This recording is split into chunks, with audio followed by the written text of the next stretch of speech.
কোনো কিছুই অতিরিক্ত ভালো না। কোনো কিছু অতিরিক্ত হয়ে গেলেই সেটা বিরক্তির কারণ হয়ে দাঁড়ায়। ভালোবাসাও তেমনই। প্রত্যেকটা মানুষের জীবনেই একটা ভালোবাসার মানুষ থাকে। প্রিয় মানুষকে ভালোবাসবেন, এটাও স্বাভাবিক।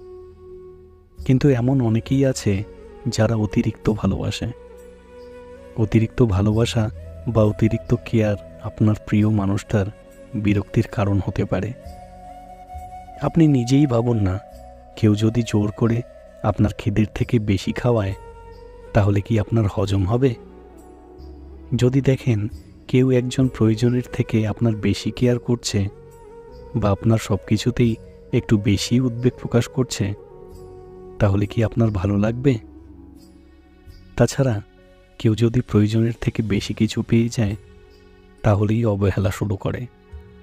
আর এই অবহেলা একদিন এতটাই বেড়ে যায় যে শেষমেশ ভালোবাসা বলে আর কিছু থাকে না।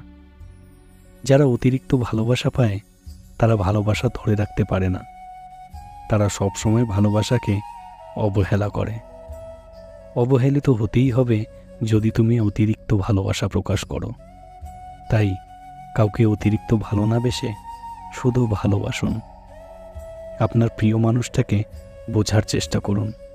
বোঝার চেষ্টা করুন যে আপনি প্রয়োজনের থেকে বেশি কিছু করে তার বিরক্তির কারণ হয়ে উঠছেন কিনা। নিজে ভালো থাকুন, ভালোবাসায় থাকুন, সাথে আপনার প্রিয় মানুষটাকেও ভালো রাখুন।